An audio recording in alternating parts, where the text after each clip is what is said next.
This is Amanda, and Amanda and I got talking a little bit ago about a missions thing she's about to leap out and be a part of.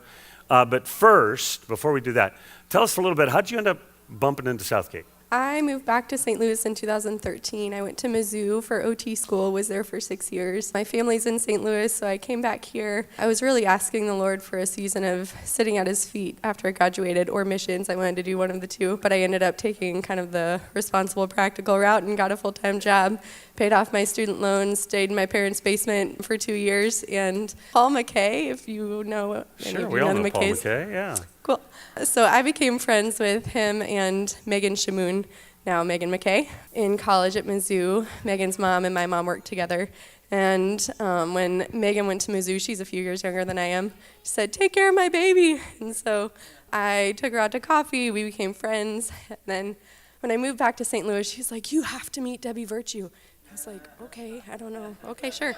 And so I looked up the schedule online for the prayer room, and Debbie was supposed to be playing on, whatever day for whatever set, and I didn't have a job yet. I was looking, so I was free to go during the day. So I went, and there were like 3 women, I think, singing on stage, and I went up to them. I didn't know what Debbie looked like. And You didn't know how beautiful she was? Right, no, I had no idea. Good answer, Jay. So I went up and I was like, "Are any of you Debbie Virtue?" And none of them were, because she was like sick that day, I guess. And so, but then Nancy Ruprecht scooped me up and took me to coffee right away, and that's kind of how I got plugged in. She's like, "You need to go to this young adult group. You got to go on Monday nights, yada yada." So that was my introduction to GHAP, which then led me to Southgate.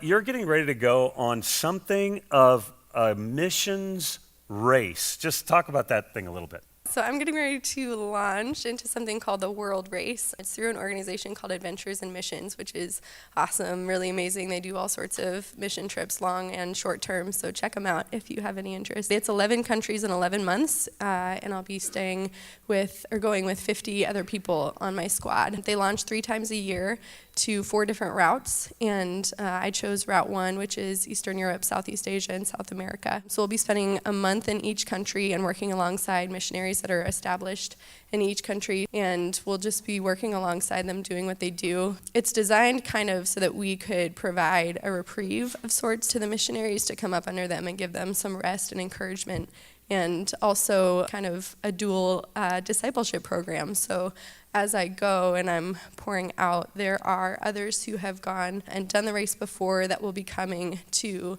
speak with us, teach us, walk alongside us, disciple us, will be poured into as we pour out. So it's really exciting. It's really awesome. I've had missions on my heart for a long time, and like I said, it's something that I wanted to do right when I graduated, but I felt like the Lord just really blessed and honored my obedience to be responsible with my finances at the time and get work experience. And I'm an OT, and I love it. And what Vic was saying, just like in the workplace, have seen the Lord move and work a ton. And I work in the hospital setting, and it's a Catholic faith-based hospital, so I get to pray with my patients, and it's an acceptable and welcomed thing. So super blessed by that. Just super stoked also to hit the mission field and see what the Lord has in store and how he wants to grow me there.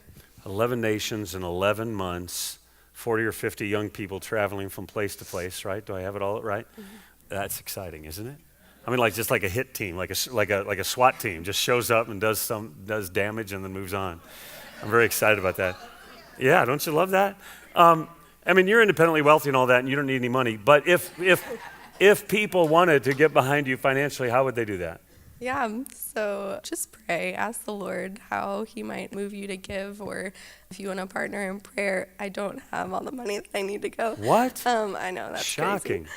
But it's a little over $18,000 to go, and that's a year's worth of travel expenses and living expenses. We'll be backpacking, so it's not like we're going to be, staying in really fancy schmancy accommodations or anything, but, You don't walk from country to country, do you?